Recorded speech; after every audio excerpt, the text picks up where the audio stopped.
আমরা বাংলাদেশের দ্বিতীয় বৃহত্তম রাজনৈতিক দল অথবা দুইটি বড় দলের একটি দল অথবা বাংলাদেশের বর্তমানে সবচেয়ে বড় দল। সোহরাওয়ার্দী উদ্যান সৃষ্টির পর থেকে আজ পর্যন্ত এত বড় সমাবেশ এই মাঠে আর কোনোদিন হয়নি।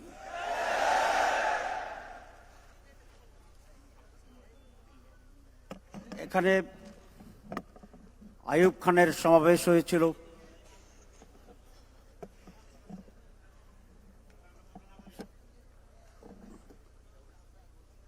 সেই সময়ও সোহরাওয়ার্দী উদ্যানের আজকে যে বাউন্ডারি সেটি টইটুম্বর পরিপূর্ণ ছিল না। ইতিহাসের অনেক বড় একটি সমাবেশ এই সোহরাওয়ার্দী উদ্যানে হয়েছিল 7ই মার্চ। সেই সময়ও সোহরাওয়ার্দী উদ্যান টইটুম্বর হয়ে ভরে ওঠেনি। আর জামাত ইসলামীর যে সমাবেশ সেটি শুধু একটি সোহরাওয়ার্দী উদ্যানে ভর্তি হয়নি, তার পাশে রমনা পার্ক পরিপূর্ণ ভর্তি হয়েছিল। তার পাশে বিশ্ববিদ্যালয়ের যে উন্মুক্ত স্থানগুলো ছিল সব উন্মুক্ত স্থান ভর্তি হয়ে গিয়েছিল। তার সাথে টিএসসি থেকে শুরু করে ঢাকা মেডিকেল কলেজের চত্বর পেরিয়ে আরো অনেক বিস্তৃত জায়গা পর্যন্ত এই সমাবেশ ছড়িয়ে পড়েছিল। কি বলবেন? আলহামদুলিল্লাহ। আমাদের দলকে ব্যান্ড করে দেওয়া হয়েছিল, আপনারা জানেন, কিন্তু সেই ব্যান্ড উড্র হয়ে গিয়েছে, ঠিক কিনা? এটাও জানেন। আমাদের রেজিস্ট্রেশন বাতিল করে দিয়েছিল, আমরা সেই রেজিস্ট্রেশন ফিরে পেয়েছি কোর্টের মাধ্যমে। আপনারা এটা জানেন? এটাও আপনারা জানেন। আমাদের প্রতীক দাঁড়িপাল্লা, এইটাকে তারা ছিনিয়ে নিয়েছিল, আপনারা জানেন। আবার সেই দাঁড়িপাল্লার পুনরুদ্ধার হয়েছে, আমাদের প্রতীক দাঁড়িপাল্লা হয়েছে, এটা আপনারা জানেন।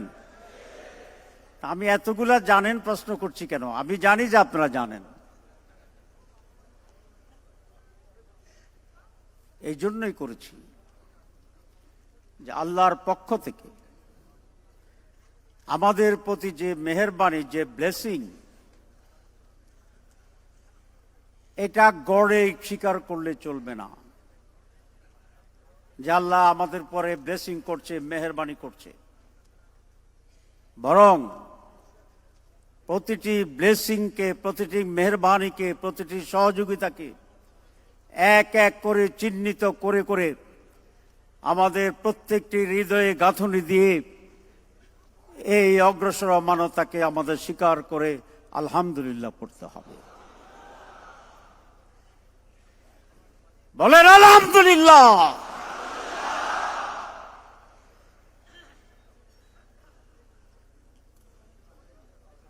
আজকে এখানে যারা আমরা বসে আছি, আমরা কারা আমাদেরকে চিনতে হবে। আমরা বাংলাদেশের দ্বিতীয় বৃহত্তম রাজনৈতিক দল অথবা দুইটি বড় দলের একটি দল অথবা বাংলাদেশের বর্তমানে সবচেয়ে বড় দল। এর কোনটি আমাদের মৌলিক পরিচয় নয়। বাংলাদেশে যদি একজন মানুষ থাকে যা আল্লাহর প্রভুত্বকে স্বীকার করে নেবে, তিনিই সফল কাম মানুষ। আমরা সেই মহান আদর্শে বিশ্বাস করি যে আদর্শ সর্বোত্তম আদর্শ, ঠিক কিনা? না, ঠিক নয়।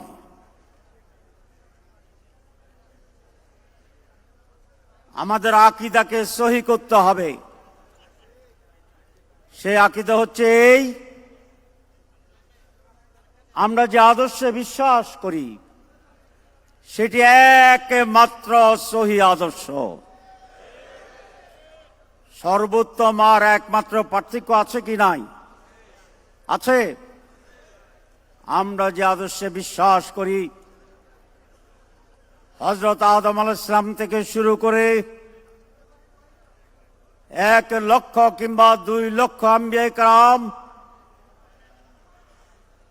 এবং তার মাঝে সর্বশ্রেষ্ঠ সর্বশেষ যে আমাদের নবী, তার আদর্শ এই সকল মহান ব্যক্তিদের একটি মাত্র আদর্শ, সেটি ইসলাম, আর সেটি আমাদের আদর্শ। আমরা হচ্ছে পৃথিবীর সবচেয়ে সভ্য সমাজের অধিকারী, উত্তরাধিকার। আমাদের যিনি প্রথম নেতা, তিনি একজন সভ্য মানুষ ছিলেন, তিনি একজন অভিজাত মানুষ ছিলেন, তিনি একজন নবী ছিলেন। তার নাম কি? জি, হযরত আদম আলাইহিস সালাম। উনি তো পৃথিবীর প্রথম মানুষ, কি বলেন? তাহলে আমাদের পূর্বপুরুষেরা হচ্ছে পৃথিবীর প্রথম মানুষ। আমাদের পূর্বপুরুষেরা হচ্ছে আম্বিয়া কেরামে নবী। নবীরাই শ্রেষ্ঠ সৃষ্টি, নবীরাই সবচেয়ে অভিজাত সভ্য, নবীরাই সবচেয়ে সহি নিষ্কুলুষ ওয়াইজ সর্বোত্তম মানুষেরা। আমরা তাদেরই উত্তরাধিকার, আমরা তাদের উত্তরসূরি। আমাদের বংশের নাম চৌধুরী নয়, আমাদের বংশের নাম সৈয়দ নয়, আমাদের বংশের নাম হচ্ছে নবীর বংশ, শ্রেষ্ঠতম বংশ। আজকে আমরা যারা বসে আছি তারা হচ্ছেন তারা পৃথিবীর শ্রেষ্ঠতম জাতি, যারা সেই জাতির একটি অংশ। আল্লাহ রাব্বুল আলামিন কোরআনে বলেছেন না, ওয়ামান আহসানু কাওলাম মিম্মান দা ইলাল্লাহ। তার কথার চেয়ে আর কার কথা উত্তম হতে পারে যে মানুষকে আল্লাহর দিকে আহ্বান জানায়? তাহলে এই ছোট আয়াতের অর্থ হচ্ছে আমাদের কথা হচ্ছে উত্তম কথা। যদি সেটি ইসলামের কথা হয়, সত্যের কথা হয়, মানুষের কথা হয়, মানুষের জন্য কথা হয়। আমার টাইম কি একটু বলো, টাইম দাও। আমরা কারা? কুনতুম খায়রা উম্মাতিন উখরিজাত লিন-নাস তা'মুরুনা বিল মারুফ ওয়া তানহাউনা আনিল মুনকার ওয়া তু'মিনুনা বিল্লাহ। আল্লাহ রাব্বুল আলামিন কোরআনে বলছেন, আল্লাহ রাব্বুল আলামিন কোরআনে বলছেন, তোমরাই শ্রেষ্ঠ জাতি।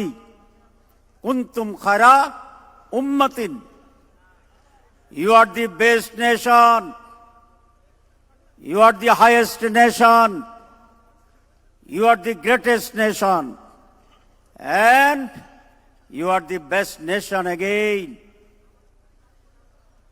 তোমরাই সর্বোত্তম জাতি। কে সার্টিফিকেট দিয়েছে? আল্লাহর সার্টিফিকেটের উপরে আর কোন সার্টিফিকেটের প্রয়োজন আছে?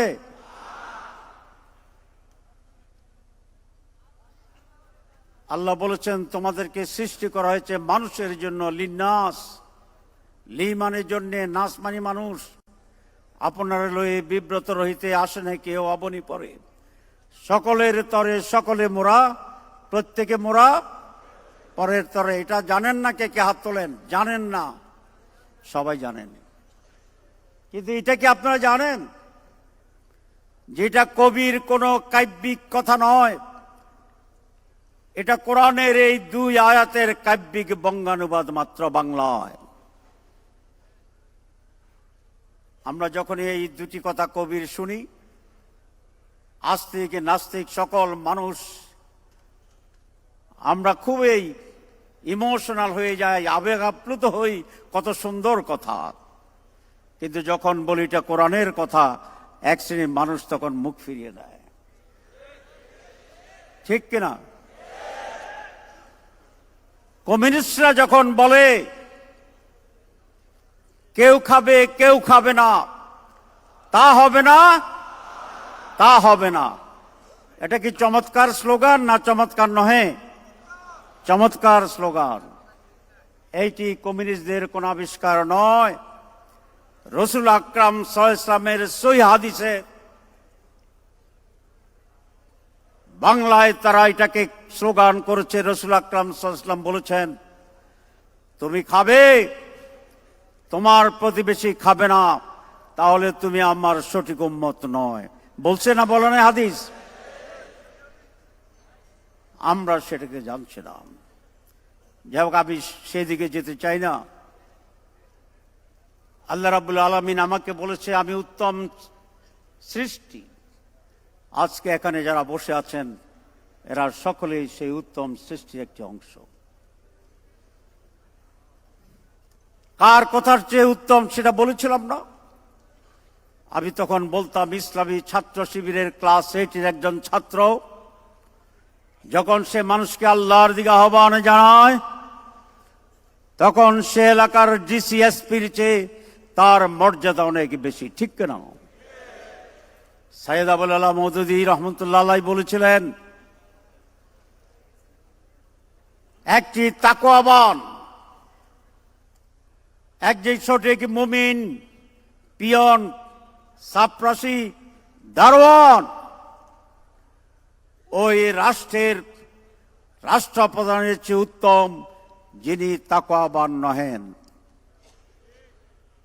তাহলে আজকে আমরা এখানে যারা বসে আছি, আমাদের তাকওয়া আছে কি নাই? আপনারা আল্লাহকে ভয় পান?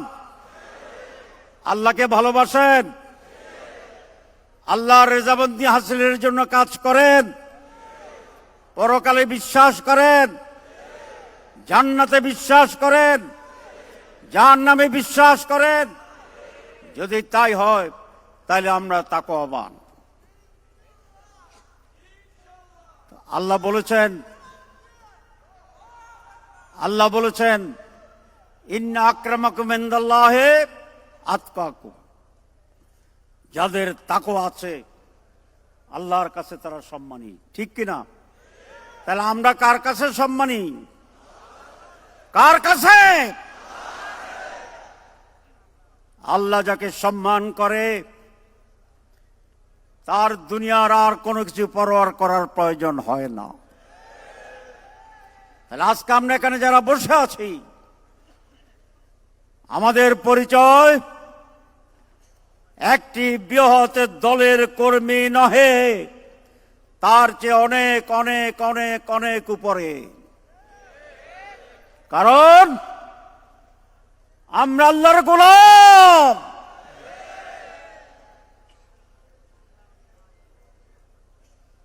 আমাদের সাথে দুনিয়ার কোনো কিছুর তুলনা হতে পারে না। এই কথাটি আজকে কর্মী সম্মেলনে এই জন্যই বললাম। আমাদের মর্যাদা, আমাদের লক্ষ্য, আমাদের ইন্সপিরেশন, আমাদের অবজেক্টিভ, আমাদের ডেস্টিনেশন, এইটি আমাদের কাছে পরিষ্কার থাকতে হবে। যখন আমরা ক্ষমতায় যাব ইনশাআল্লাহ, তখন আমরা আল্লাহর গোলাম থাকব। আমরা যখন কাঠিন্যের ভিতরে পড়ব, তখন আল্লাহর গোলাম থাকবো ইনশাআল্লাহ। বাংলাদেশ আজ আপনাদেরকে ডাকছে। বাংলাদেশ আজকে আপনাদের প্রয়োজনীয়তা অনুভব করে। আমার বাসা থেকে নামার সময় লিফটে দুইজন মানুষের সাথে দেখা হয়েছে। আমাকে দেখেই বলল যে জাতি তো আপনাদের জন্য অপেক্ষা করছে। আপনারা কি অপেক্ষা করছেন জাতিকে ঠিক করার জন্য? তাহলে স্লোগান ধরুন, নারায়ে তাকবীর, নারায়ে তাকবীর। সম্মানিত ভাইরা, আমাকে বলা হয়েছে সময় কতক্ষণ, বলছে আপনি যা পারেন। আমি ইনশাল্লাহ রাত কমপক্ষে 10টা পর্যন্ত পারবো। মাথার ভিতরে এত পয়েন্ট আসতেছে আপনাদেরকে বলার জন্য, কিন্তু আমার এটা পারা কি ঠিক হবে না ঠিক হবে না? ইনশাল্লাহ I will make it short. আমি মৌলিক দু একটি কথা বলে শেষ করবো, কারণ আপনারা সব জানেন, আপনারা তো আমরাই, আপনারা আমরাই। আমি খুব নিবেদন করতে চাই, স্বাভাবিক জ্ঞানে 5ই আগস্টের আগে আমরা যারা জামাতের এখন অত্যন্ত ক্ষুদ্র মানুষ হিসেবে দায়িত্ব পালন করছি, আপনাদেরকে এই কথা বলতে আমাদের মোটেই লজ্জা হয় না, আমার লজ্জা হবে না যে আমরা 5ই আগস্টের আগে এই জামাত ইসলামীর পজিশন বাংলাদেশে এরকম হবে এটা আমরা ভাবতে পারি নাই। আমরা যা চেয়েছিলাম আল্লাহ তার চেয়ে অনেক বেশি দিচ্ছে। আমরা একটা লক্ষণ দেখি। আমরা যে সমাবেশ করলাম, এই সমাবেশটায় হঠাৎ আমির জামাত কয়েক সেকেন্ডের জন্য সেন্সলেস হয়ে গেছে। আমরা তো সকলে কেঁপে উঠছি, এটা খুবই স্বাভাবিক। এখন দেখে আল্লাহ এটারও পজিটিভ বানিয়ে ফেলছে। কথা ঠিক বলছি না বেঠিক বলছি? একদিকে সম্মেলনের প্রচার, আবার আমির জামাত ক্যানবে ফোর্ডের কেমনে উঠে এই সব ব্যাপক প্রচার। ওনার দৃঢ়তার ব্যাপারে কথাবার্তা চলে, ঠিক আছে নি? ওনাকে প্রেসিডেন্ট ফোন করছে, প্রধান উপদেষ্টা ফোন করছে, সেনাবাহিনীর প্রধান ফোন করছে, আর বাকি আছে নি কিছু? সমস্ত রাজনৈতিক দল গেছে, বুদ্ধিজীবী গেছে। ওটা আচ্ছা বলতে চাই না। আচ্ছা, অনেকে আওয়ামী লীগের বিরুদ্ধে অনেক কথা বলে, আমি খুব বলতে চাই না, কারণ তারা তো অলরেডি গন কেস। গন কেস বুঝেন ইংরেজি কইছি? তো যারা অলরেডি চলে গেছে এদেরকে টাইনে আইনা কথা বলা, এটা কোনো পোষাবে না। তো আমি দেখলাম, দেখেন আল্লাহ এত বড় সমাবেশ করে দিছে। আমাদের লোকেরা তো আসছে, সাধারণ লোক আসছে, ফেরেশতা আসে নাই। একথা বলতে পারবেন কে? আমার তো মনে হয় ফেরেশতা আল্লাহর মেহেরবানিতে আসছে এখানে। আপনারা নিশ্চয়ই শুনেছিলেন, আমি বলেছিলাম আমার কাছে আজকের জনসভাকে প্রশান্ত মহাসাগরের মতো মনে হয়। কারণ প্রশান্ত মহাসাগরের পাড়ে দাঁড়িয়ে আপনি পানি ছাড়া আর কিছুই দেখবেন না। আমি গিয়েছিলাম প্রশান্ত মহাসাগরের পাড়ে, এই জনসভাকে মনে হচ্ছিল মানুষ ছাড়া আর কিছু নাই। আল্লাহ তো ডাকছে আমাদেরকে, মানুষ আমাদের অপেক্ষায় আছে। দ্রুততার সাথে জামাত ইসলামীর প্রতি মানুষের দৃষ্টি আকৃষ্ট হচ্ছে। মানুষ দেখছে, চায় যে জামাতের কর্মীরা এই মহা সুযোগকে কিভাবে কাজে লাগাবে। এটা আমাদের সুযোগ, অপরচুনিটি, চ্যালেঞ্জ, পরীক্ষা। কতগুলো শব্দ বলেছি, আপনাকে আমার কথা শুনেন। যতটা কথা বলেছি ততটাই কথাই সত্য সঠিক। আগামী 6 মাস নির্বাচন আমরা চাই। যারা বলতে চান যে আমরা নির্বাচন চাই না, মনে হয় আমরা চাই, আমরা নির্বাচন চাই। তবে 54 বছরের যে নির্বাচন, সেই নির্বাচন চাই না। এবার যদি একটি কেন্দ্রীয় নির্বাচন দখল হয়, তারপর থেকে বাংলাদেশে উত্তালের জোয়ারে আন্দোলন শুরু হবে। অ্যাডভান্স আজ থেকেই আমরা আন্দোলনের কর্মসূচি ঘোষণা করলাম। আর কোন চাঁদাবাজ, দখলবাজ কেন্দ্র দখল করে ক্ষমতায় আসার সুযোগ দেওয়া হবে না।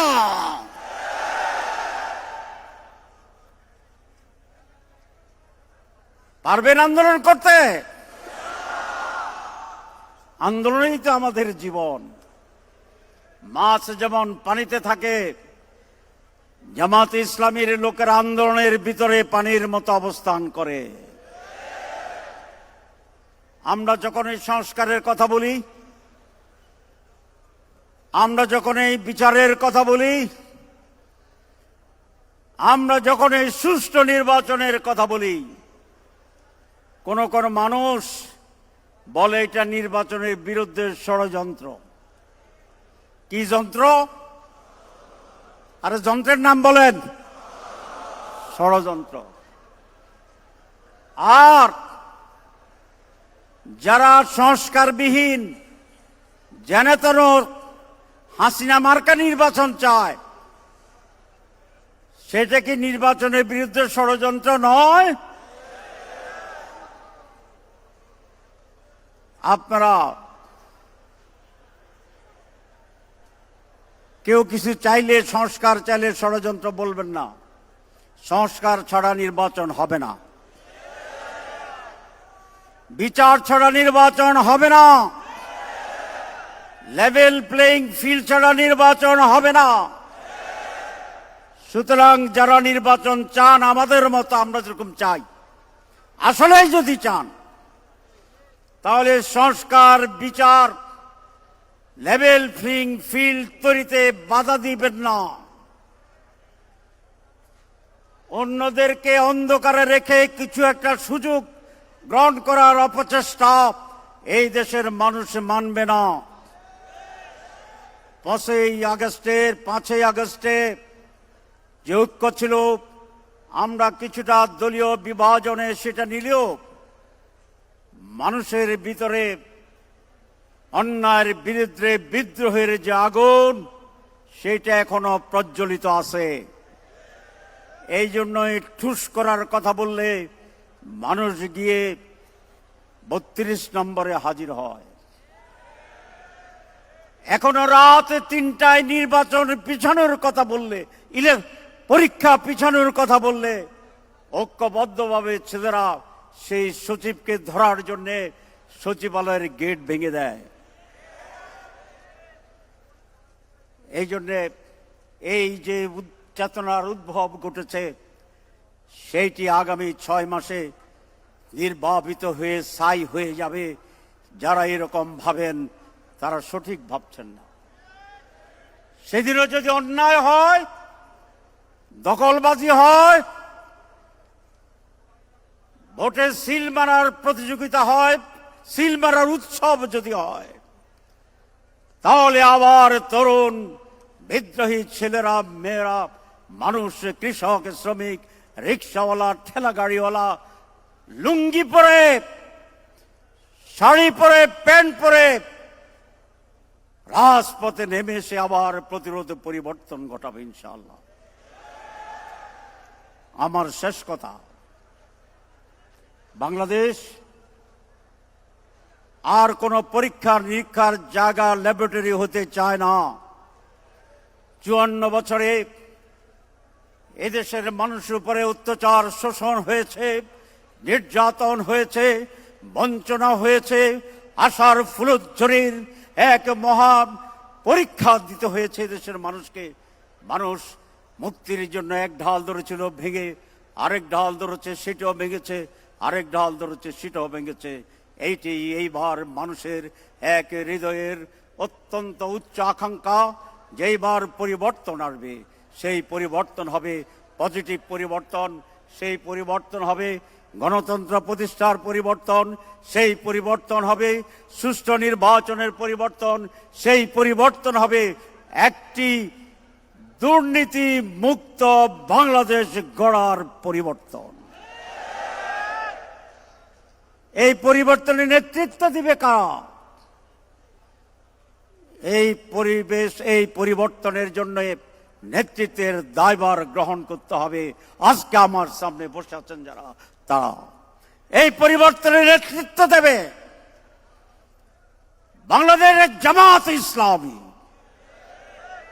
এবং জামাত ইসলামীর সাথে আজ একসাথে সংগ্রামে নির্বাচন করার জন্য এদেশের ইসলাম ভালোবাসা যারা, তারা ইসলামিক শক্তি, গণতান্ত্রিক শক্তি, দেশপ্রেমিক শক্তি, জাতীয়তাবাদী দেশপ্রেমিক এবং যারা সন্ত্রাস মুক্ত, চাঁদাবাজ মুক্ত বাংলাদেশ চায়, সেই শক্তি, এই সকল সম্মিলিত শক্তি এক হয়ে দ্বিধাবিভক্ত এই আগামী নির্বাচন বাদেশ, একদিকে চাঁদাবাজ, একদিকে এক্সপ্লয়টেশন, একদিকে বিদেশের সাথে দালালি, আর একদিকে বাংলাদেশ দুর্নীতিমুক্ত বাংলাদেশ, গণতান্ত্রিক বাংলাদেশ, অধিকারের বাংলাদেশ।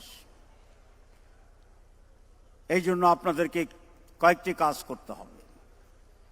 এক, নিজেরা বিরাট কর্মী সম্মেলন এটা যথেষ্ট নয়, প্রত্যেকটি মানুষের কাছে যেতে হবে।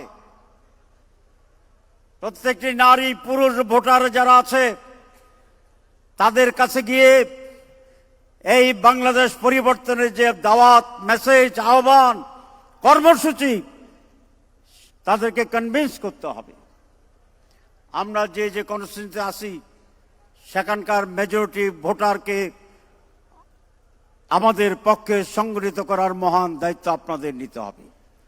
আপনি যে গলিতে আছেন সেই গলির একটি লোকে যেন আপনার আওতার বাইরে না থাকে। নিজেরা সময় দেবেন না। 1 ঘন্টার সময় পাবেন, একজন নতুন লোকের কাছে যাবেন। 10 মিনিট সময় পাবেন, একজন নতুন লোকের কাছে যাবেন। এইভাবে পুরা মহানগরী এবং যারা দেশের বিভিন্ন জায়গায় থেকে মহানগরীতে আছেন, আগামী নির্বাচনকে চ্যালেঞ্জ হিসেবে গ্রহণ করে আমরা বিপুল মেজরিটি মানুষের সমর্থন নিয়ে একটি আদর্শ কল্যাণ রাষ্ট্র গঠনের জন্য, একটি ঐক্যবদ্ধ দেশ গড়ার জন্য আমরা সেইভাবে নির্বাচনকে আমাদের পক্ষে আনার চেষ্টা করব ইনশাআল্লাহ। আল্লাহ আমাদের তৌফিক দান করুক।